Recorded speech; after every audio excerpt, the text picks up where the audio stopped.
Welcome back, Slinging It. Today we have a man who needs no introduction. If you've watched my channel, you know, the one and only Paul McBurney. Should I give your surname? I'll bleep that out. So I think today we'll talk about, I got a few comments the last day, aiming. Yeah. I got a comment about fork width, anchor point, all the rest. But I think we'll start off with, first of all, we'll start off how you got into it. That's a good story. And then we'll get on to aiming, we'll go through aiming. Aye, fair enough.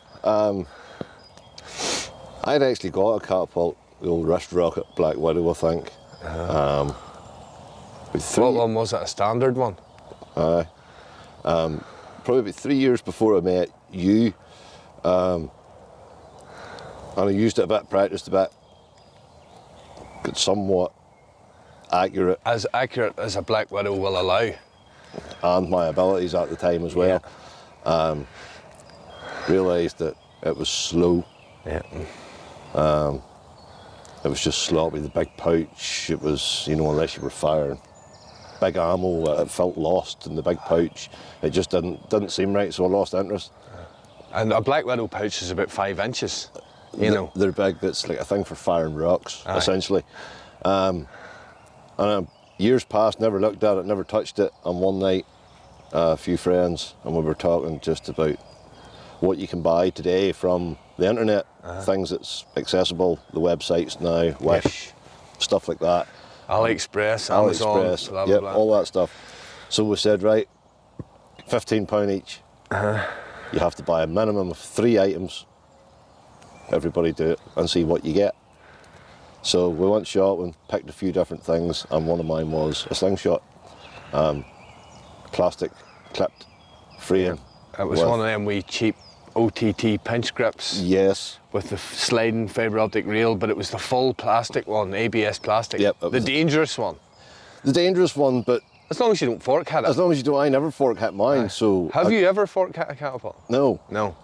I haven't. No. Now I'm playing with fire saying that because you know what's going to happen the next... I don't think it will. I don't think it will. I If you never didn't did. fork hit one at the start, you're not going to start now. No, well, hopefully not. No, but you always have the chance of error or a slip Yeah. or something like that. Do you mind that evening I fork hit my hammer?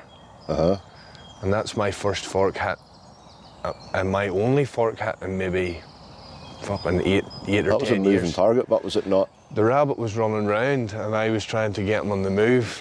And that's especially with TTF. I think you're right. Was it TTF? Aye.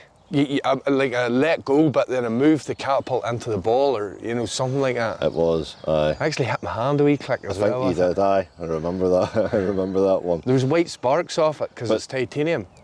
But before I got too heavy into it, obviously I had ordered this, and I knew myself the shipment it's not going to be here tomorrow. Yeah. So in the meantime, I started onto YouTube then to look for people that was doing the same thing, and Gamekeeper John. Gamekeeper John come up. Gamekeeper John come up a lot. My channel was relatively small at the time. It was. I think I had, well, when I say relatively small, you know, I don't want to offend anybody. It was decent size, but it wasn't like search size. No, I think I had no, 8,000 because subs or something like that. It never came up, and all the searching I done, your videos never came up. And I wasn't terribly active either. well, whatever reason it was, it didn't come up. So I had watched other people, namely John. Zach Fowler, did you get him? Bits and pieces. Yeah. He was just starting at that time, I think. He was. This is about 2018, isn't it? Aye. 2018. It would have been. Yeah. So 5 So years yeah, now. so I watched a lot of videos and stuff before I ever got myself on a modern style flat band catapult. So I watched a lot of videos, just kept watching videos. I was interested, I was keen, I wanted to know, especially for whenever it arrived, I wanted to put it to use as soon as I could. So yeah, watched a lot of practice videos. You started tutorials. out with good form. So like, as soon as I met you, you weren't, like whenever I first meet somebody and they're shooting, normally you can pick out 3, 4, 5 things they're doing wrong. But you were pretty slick with everything you were doing. Well, I put that down just to the wee bit of work, put in, research and questions that I had, just putting them into YouTube and stuff like that. Internet, not even so much Facebook at the time, because it was still all too new for me at that stage. So YouTube came first and then the groups came after. But eventually, once the Catapult arrived, obviously came with a set of bands, flat bands that were blue. That's all I remember. About that length? Yes. Aye. And did you trim them down? Well, at the time, because there wasn't as much stuff on YouTube, you did come across people shooting butterfly. Aye. So I was kind of shooting semi-butterfly at the time. And I got to the point I was able to hit targets. I was shooting cans and stuff from about 8 metres, 10 metres, and I got to the point where I was proficient at that. But then a bit more research, still watching videos, and realised the short draw. So decided then we're going to trim a bit off these and go again. And that was how we came to the short draw. And a few months in, like I was getting on well. Like I said, I never had a fork hit, thankfully. But and they're a tight wee cup on them as well. What ammo did you start with? I think they're 85mm wide. They're 85mm wide, and they've either got 20 or 22mm tips, depending on the. You never really. There's not too many Chinese frames out there with wide tip on it. Yeah. So that was what I started with, and then actually through a friend, just somebody said to me one day, "Yeah, there's a guy from Ronaldstown does videos on YouTube," and don't know how you haven't met him yet, because you live in the same place, and got a name, and then the name led the YouTube channel, and from the YouTube channel led... You dropped me a comment on YouTube, that's right. Because you and Liam, I think it was out doing kayaking. Aye. You were kayaking on the River Bann. And I think video's still on the channel, by the way. Yeah, and I think my comment was something to do with those accents. Sound a little familiar. Yeah. You must be pretty close by. And that led to the conversation. Then from there, you had told me that you were having a stall at the Scarlet Game Fair. Yeah. So I made the trip down that day, and that was the first day we met. That's right. So at that stage, I didn't really have a lot of shooting experience. It was 3-4 months maybe at that stage. So that was where we got to that point, and then obviously from meeting you, then I learned a lot more. You started off with a little TTF, and that was your first time shooting TTF, wasn't it? Yeah. After that, like, were you shooting that plastic frame right up until that point? Yeah. Aye. Yeah. And then I had little frames that I bought off Woo Gym. I think you can still get them in AliExpress. Woo Gyms, a lot of people on the Facebook groups and that will know them. But good little frame. Your mate has it now, hasn't he? Is that the one? Is that the same one? Yep, same one. He uses it every day. Absolutely loves it. He's tried. I've let him try a few different frames, and he just likes that one. It's just TTF is his style, and just that Catapult. He's actually sanded a few wee bits of the metal just to make it more comfortable to suit himself, and he's getting on fantastic with it. So it wasn't for me. TTF, I can shoot it. I don't mind shooting TTF, but it's not my go-to. No. So it's normally just whenever you were talking about going and researching it on YouTube, you weren't on Facebook groups. No, because I didn't realise that it was as big as a thing as it was. It is, aye. Yeah. But what would you say? We've talked about this ourselves privately. But what would you say? Would you say going on to a Facebook group as a beginner and not knowing anybody on the group and asking a question on there is a good idea? No. Because you get about 20 different answers, right? And you know, people are quick to comment whenever they maybe don't know themselves. And you'll get 20 answers. All different. And all 20 answers could be right, but maybe not for you. Aye. Not for your circumstance, not for your style, not for how you do things. Aye. So things can be very unique as well to the individual shooter. Things that you do and work for you wouldn't work for me. No. And vice versa. Aye. So yeah, a lot of it is good advice, but it depends what works for the person, and it's trying to narrow that down. Whereas I done a lot of research. It's all about self-diagnosis. I knew the style of catapult that I had, that I had ordered, that I was getting in the beginning. Yeah. So that was what I was mainly watching. Aye. Or trying to, like I say, I watched a lot of Gamekeeper John, who famously shot TTF. Yeah. And very good with TTF. But the concept's still there, the principle's still set there. There's not much of a difference between the two. No. When it comes down to your form, your stance, your anchor point, all that kind of ties in the same. And Gamekeeper John's very good. Yeah. You know, like if you're going to take advice, his advice is good. His advice is good. And at that time, he was doing a lot of hunting. Yeah. Hunting videos, rabbit shooting, stuff like that. And Gamekeeper John. I've always been an outdoor person. I've always been a fisherman from I was a child. Yeah. You've always been fishing, hunting, outdoors. Yep, shooting, trapping. Yeah. It's just been a thing from childhood. Well, that's probably why you picked up the catapult handy enough, because, like, you know, fundamentals of shooting, whether it be shotgun, you know, you're focusing on the target. Although you're not like drawing something back. Yeah. It's all relative. Everything is. It all comes back to knowing what you're doing wrong. Essentially, you know, you can have any type of gun in the world to go shooting, but if you don't know how to use it properly, or the gun's not suited for you, you'll keep making the same mistake over and over again. Yeah. Or if you just pick it up and don't watch somebody or learn something. Or try and get some basics. Yeah. That was like me when I picked up the catapult. I didn't need anybody to tell me how to shoot it. Yeah. I was just going to shoot it good. Yeah. And that was it, which was a terrible way to think about it. Yeah.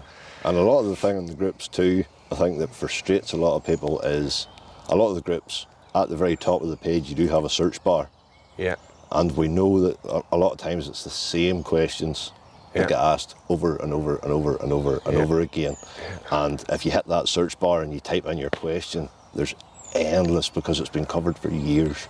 Literally years. There's a plethora of stuff. Yeah. So whenever I got to the stage where I had found the groups, I had kind of avoided having to ask those basic questions because I didn't know the groups were there. So I had learned the information elsewhere. Had to go and actually search it, watch videos, but it was quite enjoyable. You know, I was happy to do it because it was something That's part of the fun when you're getting something new and you're getting into something, that research, and it's building the excitement for... Yeah, because it's like anything you want to go and do, you want to be proficient. You know, it's like if you're a fly fisherman, which I do a lot, you know, if you're constantly getting tangles and catching trees and stuff, of something very enjoyable can very quickly become something frustrating. And frustration is the thing that kills the fun. Yeah, very much so. That's what I said in that advanced aiming video I done. Like, if you're getting frustrated, try and control it. If you can't control it, just pack it in. Yeah. You know, and approach it with enthusiasm the next time. My theory has always been, for many years, bad practice is worse than no practice. Aye. Because practicing a bad habit over and over and over again only leaves you with a harder struggle to correct it. Yeah. And every time you repeat that, you're setting a habit, you're setting muscle memory, you're doing lots to yourself that eventually you're going to have to correct. Yeah. Because it won't be working for you.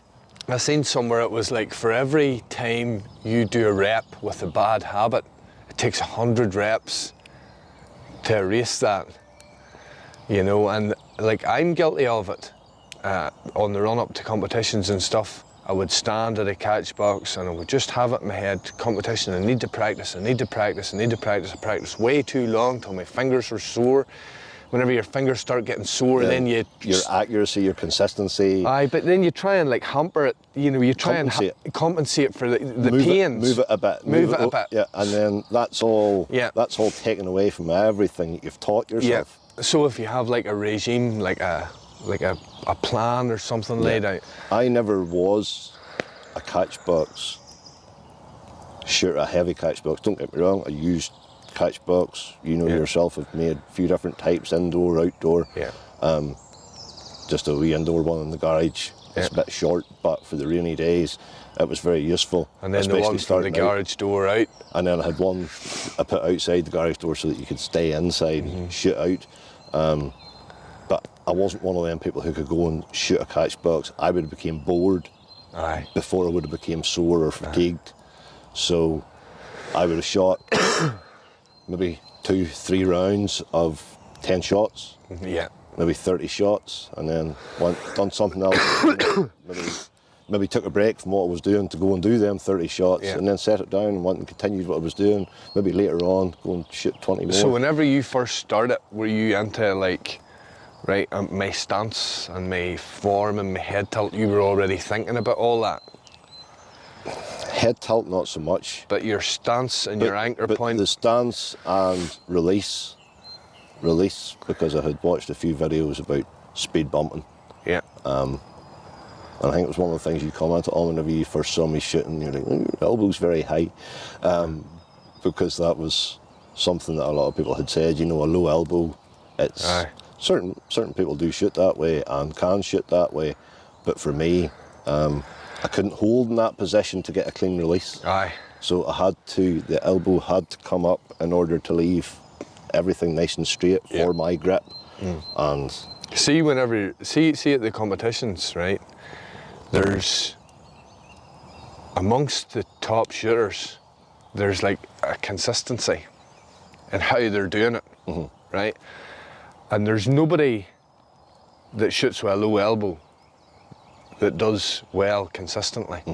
There's a couple of boys that have maybe done well in an event at a specific time, but amongst the top people, everybody's got a high elbow, you know, a defined anchor point, the ball held a certain way, do you know what I mean? Yeah. And then that kind of frustrates me whenever you hear people saying, oh, there's no wrong way, you know? People that say there's no wrong way probably aren't competition shooters. If they are competition shooters, they're not doing much at the competitions, you know. Well, I can't speak much to competitions because I've never done competitions. But you hear it all the time. You see it on the groups. Yeah. Certain things don't matter. This doesn't matter. That doesn't matter. Yeah. But we all know that clearly things do matter. A lot of things matter. Yeah. You know, from your, you know, changing your bands slightly, cutting your bands 5 millimeters longer than you normally do, can change things drastically for you. Yeah. So there's always. There was somebody on the group one time said, like, it doesn't really matter what way you cut your bands. It doesn't matter if one's 2 mil different than the other one. You know, which is nonsense. Like, if you're good. He's right in a way, because you'll learn to shoot to compensate to. Yes, if you're good enough. If you can adapt to that. Aye. But that'll be breaking habits of a lifetime, readjusting probably your anchor point to get it to go where you want, and then the next set of bands you get, you could be going the complete opposite route. Yeah. So no, it's not for consistency. It's not the way to go. You have to be relatively accurate. Obviously now a lot of bands are cut manually. Yeah. There will be slight discrepancies. Aye. But you don't want to be just whacking them out with a Stanley knife or a pair of scissors. Definitely not. No rough edges. No rough edges. No rough edges. Even a bad rotary blade will leave fine splits along the edge, and your bands won't last as long just because of having a dull blade. Or a dirty mat. A dirty mat, or a mat that's been too long used and there's too many slices in it. It's not getting that nice clean cut along it. It's like getting pulled into all the existing. And once you cut enough bands, you get to know. You get to know your cutter you're using, and you get to know the sound of your cut. Well, you know when it's biting, and then you know whenever it's not. Yeah, and you can tell the difference whenever that needs changed. I found out the hard way by cutting bands, having them on short space of time, stretching them out, and noticing that along the edge was almost like a little mouse that came along and nibbled it. Once it was stretched, when it was unstretched, you wouldn't see it. You wouldn't notice, but on stretch, you began to see it. That's something you get into fairly quick whenever you get onto the different bands and you get a few different brands. You were very quick and sort of some proficient, I would say, at like tailoring. Like, you'd done a whole pile of different bands, and you were saying to me, try them, and I had sort of done all that experimenting years ago, and now I'm just sort of lazy, and if I want to shoot, I'll just go to what I know. But then at that time you were saying, oh, here, try this and try this. And we were doing I think you actually shoot taper now that I gave you. Well, was it you got... I think I was always shooting a 22 to 12 and a 20 to 12, which is what I mainly stick to. But I think it was you got me onto the 24 to 12. And then I ended up buying a template for it. Now, it's not something that I would just use all the time because it's quite aggressive, but sometimes a certain thing you're doing calls for a bit of aggression. It does. It does. I tried. Did you just like I tried a lot because I was trying different ammo too, you know, going between 9.5 and 9.5. And you were doing leads. 8mm steel. Then I had a lead mould that was doing approximately 9mm leads. And then you gave me an 8mm lead mould. And I liked them because I had liked the 8mm steel, so obviously in the pouch and everything it felt very similar. Yeah. It was just obviously you were upping your draw slightly to compensate for the extra weight. Yeah. But there was lots of learning going on because whenever you went onto the grips and you asked anybody, you know, what bands are you using? 20 to 15, 25 to 20. Aye, it was 5mm tapers everywhere. Yeah. Nobody shot anything other than a 5mm taper. Well, most people. Most people, but that was all you ever got in the grips, and it was, to me, it just, there was room. It's easier to cut. There was room for more movement, and room for tailoring stuff to suit, and well, let's say, as you say, I was providing you bands and here, try them and try this and try that. But I think that was something that you really enjoyed about the sport, was that whole tailored aspect to it, and like the same frame would have all these different performances. It's not like going and buying a gun or a rifle, or the same catapult can do anything from 6mm BBs up until 16mm lead. Yeah. And you're not just stuck with this is how this performs and that's it. You know, the world's your oyster. Yeah. And you're not, like, it's not as if it's expensive to buy 3 different thicknesses of bands. Like, once you get yourself the setup to make your own bands, buy 3 or 4 different rolls of bands, different thicknesses or different variants. The world's your oyster. Now, I was watching, just slightly changing topic there, I was watching a new podcast called the Sling'in. Right, which is a guy called Benji Smith, I think.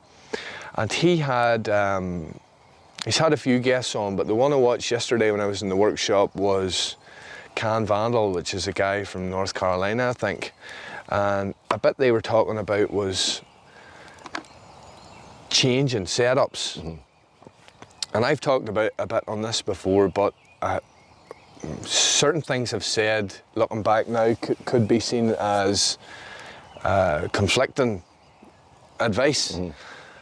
So they're talking about sticking to the one thing, the one brand of band. Well, it was more wide open than that, and I suggest anybody go and watch the podcast, the Sling'in. Anyway, he was sort of saying, pick your band, pick your taper. 22 to 12 is a good place to start, which I agree with.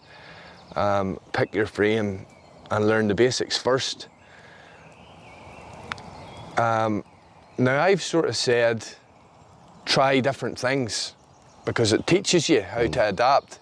And you know that yourself, like when you went from that 85 OTT to that 80mm TTF, and then you went to one of my large Titan Hunters, 100mm, yeah. And then you went to, you know, a plethora of different things. I think then it got you a large TTF, and then a companion and an S90, so all different. That's 100mm, 95mm, 80mm, 85mm, 90mm, that's all of them, pretty much. Now, I would break it into like stages as far as, right, so if you're coming up on a time when you want to shoot good, stick to the one thing. Absolutely. But then, you can go through experimental phases. Oh, very much so. And an experimental phase is, right, I'm not going to be out, I'm not going to be doing much hunting, or I don't think I will be, or I have no competition coming up, or you know what, I'm just a little bit bored of this and I'd like to try something completely new and sort of reinvigorate my passion into it, which is a big help. Like if you approaching shooting at any form with enthusiasm is the absolute best way to like start being good.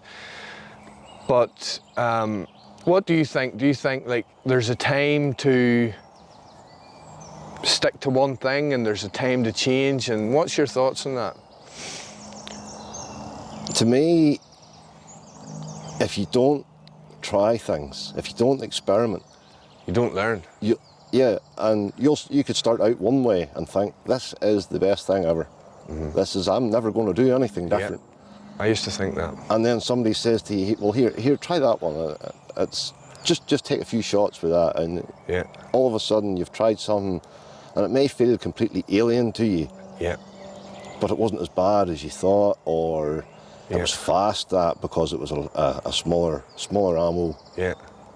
There's all sorts of variations. If you don't try stuff, you're never, ever, ever going to find out. Yeah. And you're never going to grow as a shooter. Yeah, that's it. Like I shot for a long time 6mm for targets. That's right. Aye. Shot 6mm frameless. That's right. For a while, just because they were really easy wee setups to tie because of the 6mm. They didn't have to be overly heavy. They were still fast and powerful, easy to keep in your pocket. Yeah. And it was fun. We've had the credit card shooters as well. Yeah. Which is almost pickle fork type. If you don't try, you don't know. You don't know. I think that's the thing that gets me. Curiosity would kill me. Yeah.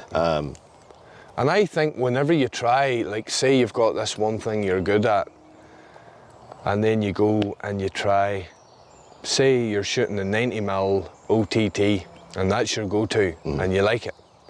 And then you go and you say, I'm going to shoot 100 TTF. And you shoot it, and you don't like it at the start, and you persevere with it. And then it turns out you do like it. That's rewarding. Or you know what? You don't like it. But then see, whenever you go back to your 90mm TT or OTT that you love, all of a sudden it's so much easier. Because you've pushed yourself out of that comfort. You've pushed yourself out of that comfort zone. Yeah. And there's times and places to try that, like I said. But apply that to other sports. That's like saying that, the guy that went to the pub on Friday night and won the pool competition, and he's going to go and play a pool competition next week, and he's decided that cue in that pub is the only thing he's ever going to use ever again. Nothing's going to be better, nothing's ever going to do. And we all know that that's not true. No. Or the golfer that uses one club the whole way around the thing. Yep. And I know a few golfers that play golf, and I'm sure over the years they've changed their brands a few times. Yeah. What was the reasoning? Why did they do it? And it's because they found something in another brand that they liked. It suited them. Yeah. It was maybe an idea that they liked. It was a concept that they liked. Yeah. But it was or even just changing the number iron for the specific shot that they were on.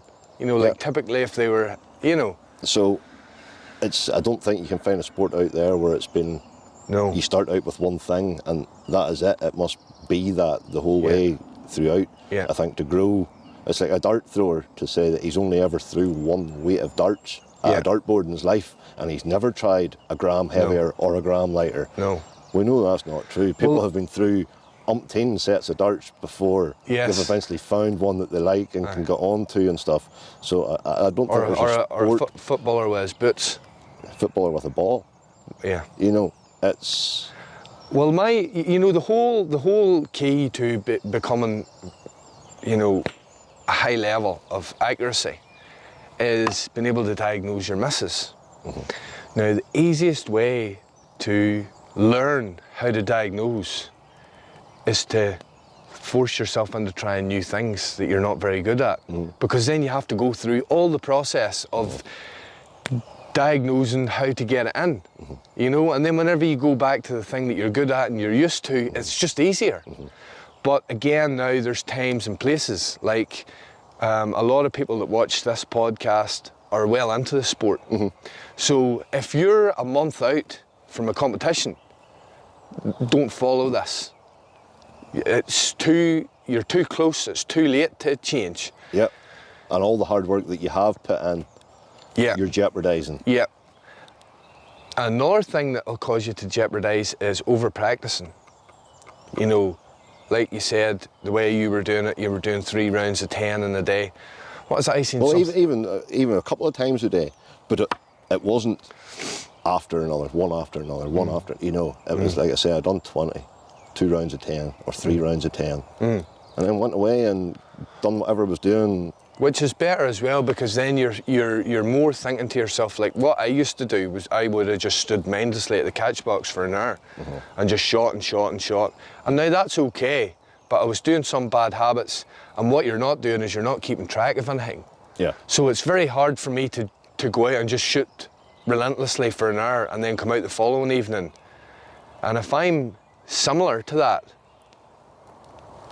I can't tell if I've improved. Yeah. You know? Whereas if you're doing the rounds of 10 and you don't have to write it down, but Well, it was you that told me at that time, you know, whenever you're shooting, don't make it official or don't make it a big thing. Aye. But just take 10 balls, put them in your pocket, and shoot your 10. Yeah. And just trying to remember, I got 5 out of 10 before you shoot your next 10. Yeah. And that way, like you said, you can actually see the improvement instead of just going out and firing 100 balls, losing count after 9, and the rest was just a mystery. Aye. You know, you don't know what you did. Aye. So, but that was your advice at that time that got me just to 10 balls, see what happened, did we hit, did we not hit, what was bad, what was good, trying to analyse it. And at that time you even said about recording yourself. Aye. You know, on the phone, set up, should it be sitting on a branch of a tree beside you, record yourself, shoot, and try and identify what you're doing wrong. Aye. And your biggest thing at the start was a wee bit of a speed bump. Wee bit of speed bump. A speed bump is a killer for a lot of boys, and a lot of boys don't even know they're doing it, you know. Yeah. And obviously I didn't realise I was doing it, but it was just my position of my hold. Yeah. And I think it hadn't, I don't know whether I hadn't naturally set to one place yet. Yeah. Or whether I was still learning and forcing myself, you know, to try other bits, but then I sort of got to a position that I liked. And you're on the first knuckle, your release. Yep, on the first. Just the sort of end, the knuckle at the fingertip. Yeah, and almost completely on the side of it, you know. Yeah. Trying to keep. You don't want to be behind the finger. No. You want to be sort of up there. You want to pinch your ball at the widest possible points. Aye. Not in front. Aye. And that was my problem. More, it wasn't like we already talked about. I had a good elbow. You know, my positioning was good, but I was holding essentially the pouch in front of the ball more so than the ball. I was still holding the ball, but more so to the front. Aye. And then the release wasn't clean. It wasn't consistent. No. And you were doing really well, and then it went to hell. Aye. And you were like, well, what's going on there? And it was all just down to an inconsistent Gamekeeper John, he holds in front of the ball. Isn't that amazing? So people can. But he hasn't perfected it to a point where it's irrelevant. But, and you know, people say things like, well, you know, you would hear, oh, if John does it, then it's okay. You're not John. This is it. You know what I mean? You're not Gamekeeper John. I'm not Gamekeeper John. No.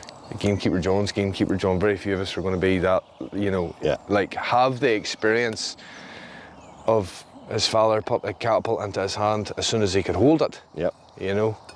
And that means a lot. Oh, absolutely. You're going to have a lot of catching up to do.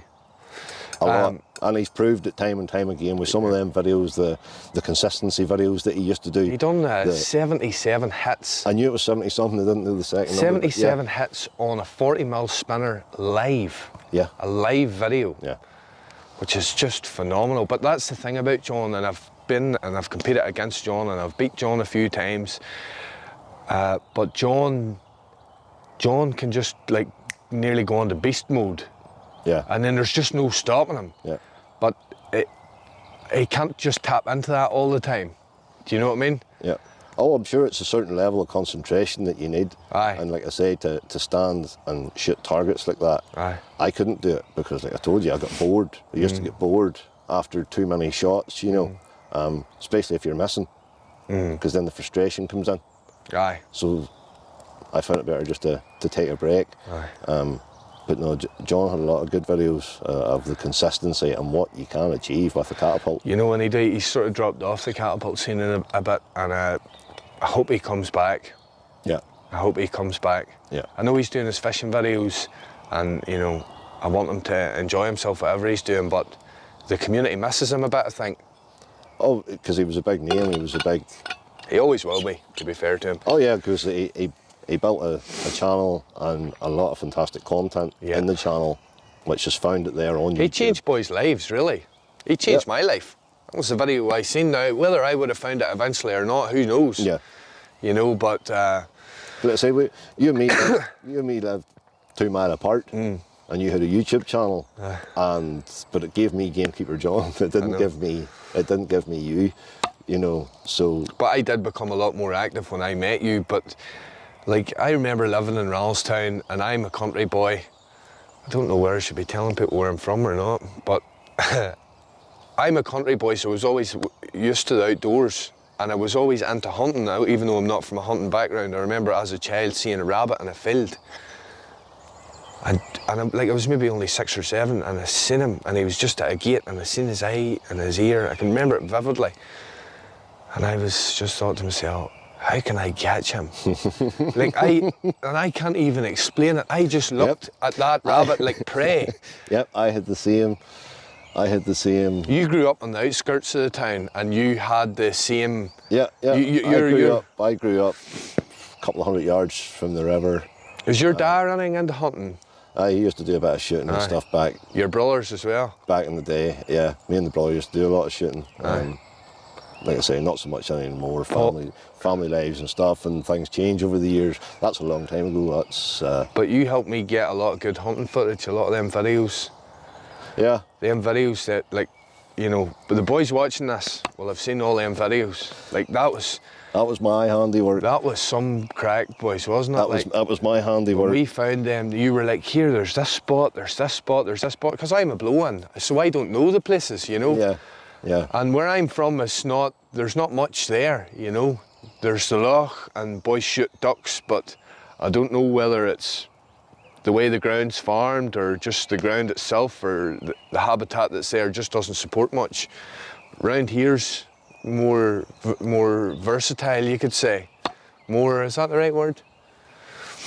Anyway, them spots we found, boys, we had some crack. Yeah. Before I had the 2 wee ones. Before COVID. Before COVID, yeah. God, that was... Yeah, that was perfect. I'm sitting here watching a squirrel about 70 yards there, dancing about just at the base of a tree. That's another thing about Paul. Paul has got eagle eyes. You go out with Paul, I could walk this forest 10 times and see nothing. Walk it once with him and he'll see 5 or 6 different things. And I don't know if the glasses are even helping me that much, but... I don't know, but I think that's from growing up in the countryside. You develop that eye for movement. For movement, and you know, light and shadows and different bits and pieces. So a question I got the other day was a fella saying widths and anchor points. So very basically, right? You're actually quite good at this, so sometimes it confuses me because it's the opposite way about, isn't it? So the narrower your frame, if you're aiming side shooting, the narrower your frame, the higher your anchor point must be. Yeah. So if you have an 85mm frame and your shots are going high, you need to raise your anchor point, or get a wider frame. Yeah. And because everybody's face shape is different and release shape is different, you know, there's no like formula. Like you can't say your mouth anchor point will be 100mm, although a lot of people shoot off the mouth 100mm, and cheekbone 85, 90mm. Like one of your tips to me, whenever I start it, especially with finding anchor point for consistency, was using the tip of my finger on the corner of my mouth as a point that's very easy to find every time. Yeah. And that was That was wonderful. But that anchor point for me, when I held there and I aimed, and you remember even with the 100 mil, my target would have been about 8 mil above the tip. That was you bumping, wasn't it? No, it wasn't at that stage. And even now, if I left a 100 mil frame, if I go back to that old anchor, it's still the same. Is it? It's still the same. I think Gamekeeper John put his thumbnail in the corner. It was a good anchor to have and know, because it's always there, it's always consistent. And especially once you got proficient enough and you started to hunt, because when you go out into the field, distance becomes a big thing. Everything's not going to present itself 10 metres nicely at eye level for you. It's just not going to happen. So with that anchor point, it meant at bigger distances I could drop to that anchor and put it on the fork tip, and I knew that that was 20 metres. You done a good squirrel at distance with that, didn't you? Yeah. Head, 8 mil steel, isn't that right? 8 mil steel, back of the head, about a 1/4 inch off centre. I was pushing close to 20 metres. So. But now, going back to practicing, although you're out in the field and everything's not at 10 metres and not at eye level, me personally, I'd recommend to somebody practice at that. Practice as everything is perfect. Because see, if you're practicing on the ground, unless that's all you want to do is shoot stuff on the ground, but see if you're practicing on the ground and you have to shoot something above eye level. Elevate it, yeah. It's so different. You know, whereas level shooting is in between everything. You can go up a bit and down a bit without much messing. Yeah. And you know, if you've watched this far into the podcast, chances are you might like to have a go at a competition sometime.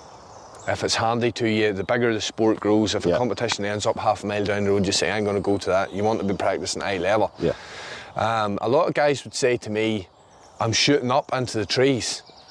You're shooting squirrels or birds roosting or whatever it may be, if you're allowed to do it. And they can't do it. What is it? It's like you were talking there about the widths and getting the concept right about hand up, hand down. So when you're shooting up, you don't have the same drop in the ball. Nope. That's one of the biggest things. Yeah. So it's very easy to shoot over them. You're shooting over stuff. Bend at the hips. And the bending at the hips, it's keeping the torso. Everything above your waist should be the same. As close to the same. As close to the same as you can. It should all go from there. And the further up you go, obviously, the more difficult it gets. It becomes so hard. Some boys are very good at it, very proficient at shooting up. But if somebody's not doing it on a regular basis, they'll not even realise how they've missed. Why did I miss? Why was that so far off? Yep, and you'll shoot and you'll shoot and you'll shoot. And unless you've got a good background to see where the ball's going, which generally you don't because it's sky behind, and the ball normally disappears, you lose sight of it. It's very hard to see. Yep. Unless you can see where the ball's going, you can't compensate for it. If you just move your arms and you look at this line, if you just move your arms, this distance between the band and your eye changes.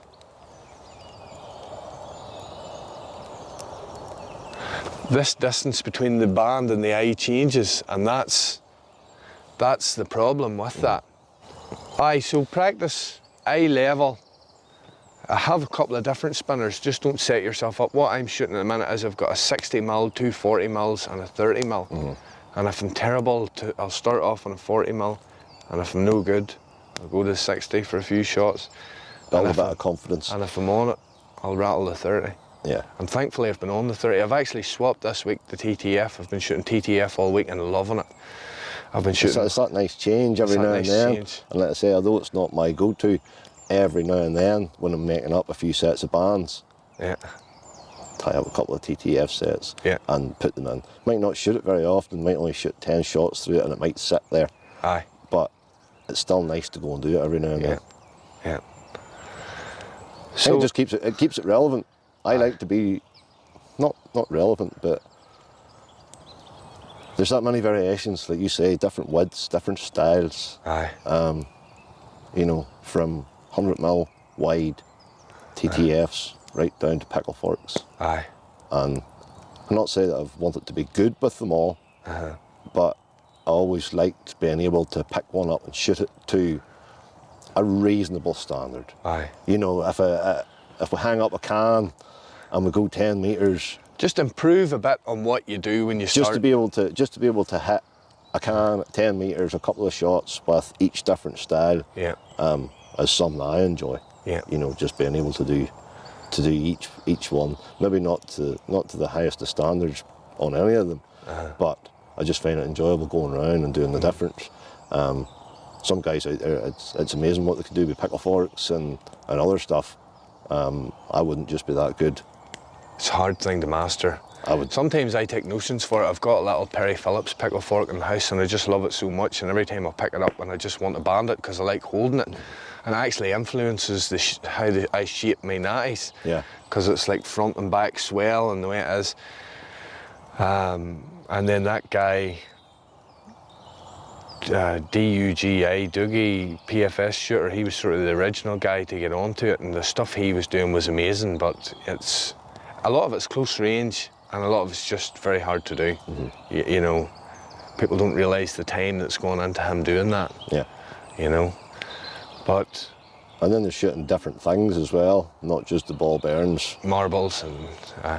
Then we've had our arrows and our darts and stuff as well. And we've a couple of homemade ones. We need to do a good dart video with... Remember the home we done? It was actually here, was it not? I think it was. You remember my homemade dart video? The wooden shaft? Aye. That was actually done. It was right done here. It was done here, that video. It was done right here. That's quite a few years ago. That's right. The one where I had feather fletchings on it. Feather fletchings on it. That's right. Thread whipped and varnished over to seal it. That was cool. And it was here. It was at this exact spot where we shot. You still got that dart? I think I do somewhere. It looked really cool in the thumbnail because it was dead rustic, you know. Yeah. You know. It was rustic. You should make an order rate of them, you know, compare them to the sniper sling ones. It was good fun. It was a lot bigger and a lot bulkier and stuff. Sort of slow shooting. It was still easy to shoot and it flew straight. It flew dead straight. It was easy to shoot. And there was a broadhead on it, let's not forget. And there was a broadhead on it. I think I would rather take a sniper sling dart over that. But it wasn't the fastest thing because of its size, but then it did carry a bit of weight behind it. There was a bit. So there was something there to send it home once it found its target. But that was all good fun as well. And again, it was all completely different because we found at that time shooting the darts, because they were a lot heavier and stuff, the narrow frame. Well, I actually think that dart video influenced the production of the darts that you can buy now. So that dart you made, now there was a couple... I don't know if it would go that far. Well, you know... Because there was other concepts out there before that. There was. But it's just strange the timing of the making of it. But where the concept actually came from was a kid's toy. I'm sure. It was a kid's toy. It was a bow and arrow style toy. And you shot the arrow out of the catapult? No, it came with arrows. And the arrows had they were a dome head.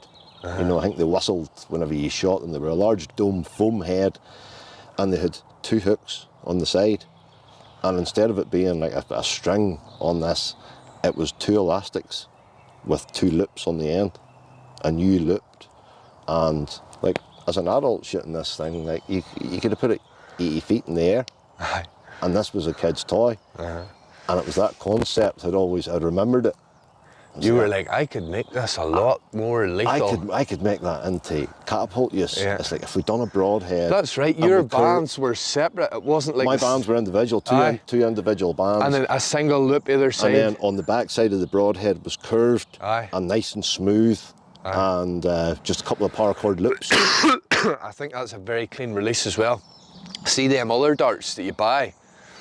Upon release, the fletchings can knock that. They can. And it gives a wee wiggle at the start, whereas that thing that you made came out just... Yeah. So it was a cool concept. I had a few other homemade attempts at different ones, and your fletching or tails or whatever it is you want to put on matters. Aye. Because I've tried different materials, and I actually had one that was like a nylon-y type rope that I thinned out and brushed out the end. That's right. You know, so it was like a tassel. Aye. And it worked lovely. However, obviously I was cutting the tassels different lengths to find out what's the minimum to keep weight down, what's the minimum you can use to keep this flying lovely and straight.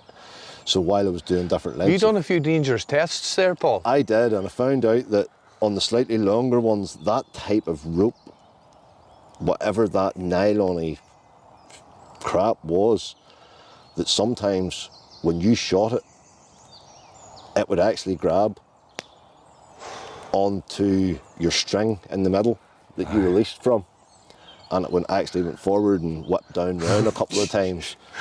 So we then became a bit more stringent. All in the name of science. Imagine taking one of them in the arm. On the products that was used. I know, because how I was making them was a steel nail. Aye. Not a wire nail, a full proper steel nail. Heating the tips. Forging it. Hammering them flat. Cutting a slot into it with just a fine cutting disc and a grinder to give you somewhere to hook on, and then kept the head on the nail. Aye, because they were quite a small head. Yeah. And then I added, like I say, it was different bits of like rope and string and different things to be a tail, and then wrapped it on with thread, and the head stopped it from pulling off. And you could get a really good cinch, which meant you could actually hold your tail. Aye. Your fletching, essentially. Yeah. You could hold it and use it. You didn't actually have to hold the hardware. So it didn't catch your hands. It was great. But with the long tails and bad material, there was a couple of dodgy ones. Whoopsies. So there was. You should. But that was all the learning curve to get us to where, you know. You should definitely do a video on making them, because I don't think there's a decent one on YouTube. And you made some good darts. I'm telling you, they were good fun. Yeah. I honestly believe them few homemade dart videos that we done on the darts you made influenced the production of the Chinese darts. Because the videos done good views. Well, it was fun. Now, there was a few dart videos on YouTube. There was, yeah. Pana darts, they call them. Yeah. And they're like the flattened nail. But the first dart concept you had come up with was that totally new thing that you got the idea from that toy. And at that time, I didn't even know about the Pana darts. You didn't see the Pana darts? No, I didn't know about that at that stage. It was after you showed me them that then I went on and, like I say, the steel nails and different bits and pieces.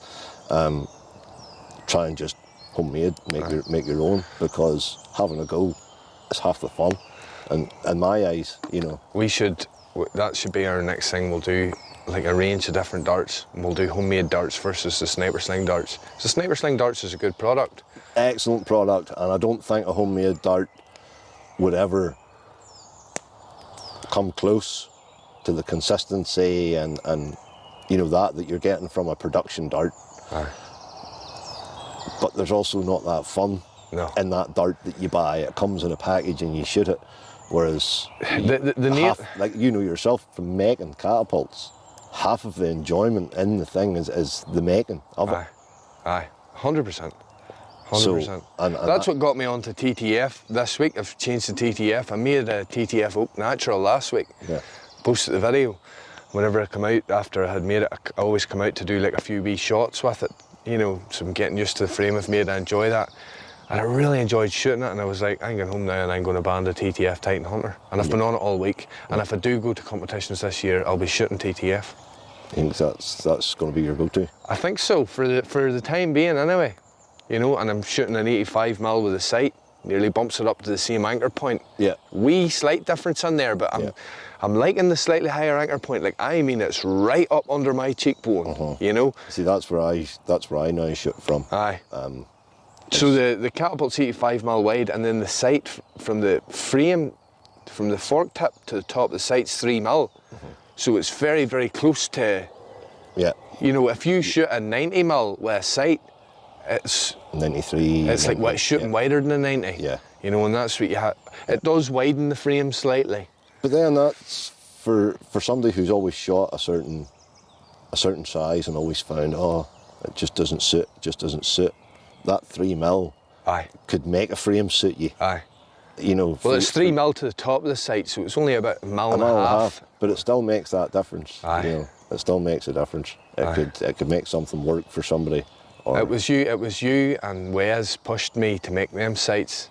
Yeah. And I was like, because I designed the Titan Hunter tips to aim off the tip. The TTF always needed a sight. I don't like aiming dimps. I just don't like them. I never really have. They're too inconsistent. I always like the fibre optics. Now the TTF needed a sight. You knew from whenever I first met you with Your that. first Catapult was a fibre optic. It was a fibre optic, but it was something I liked. Aye. Unknowingly. Aye. You know, it was just, this is what I got, and I used it, and this worked, and it was all good. It wasn't until I tried other things without it that I realised, God, I did really like that. You know, that was something that I could come back to again. Yeah. No, I did get away from it and shot for a long time. Off the tip. Off the tip. But the OTT Titans are designed... And to be perfectly honest, you shooting off the tip, I hate it. Do you? I hate it, shooting off the tip. I hate it, shooting off the tip. It just never was a natural. Aye, because you started on the fibre optic. Maybe that's the reason. See, I've been shooting 5 years before there was a fibre optic Catapult made, you know. I'm still able to shoot fine, don't get me wrong. Oh no, you were. It wasn't. The 20 metre score, a good example. Aye, but yeah. Aye. When I started them Titan Hunters, I wanted that tip for aiming off. Yeah. You know, that's why it's shaped that way. Like you say, for people that were maybe used to it, it was completely different. I started out the other way. But it's what you had designed it to do, it was perfect for, because it was a lovely, square, hard reference. Yeah. But just for me, I don't know what it is or why it is, but that peep sight, that first day. Without the fibre optic in it. That first day, you give me a sight and put it on my frame and was like, here, try that, might take a wee bit of adjustment. Within a couple of minutes of adjustment, it was boom, boom, boom. And it's, you know what it's class for? If you're using it as a peep sight without the fibre optic in, and you're shooting like a vibrant coloured spinner or something. Yep. When you bring it up and you're looking through that peep sight, as soon as you see that colour, then you know to let go.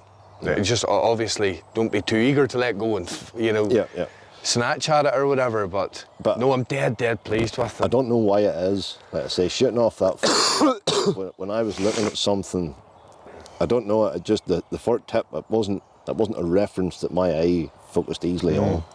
Whereas that peep sight or whatever, you knew. It's more defined. It draws your eye to it. Yeah.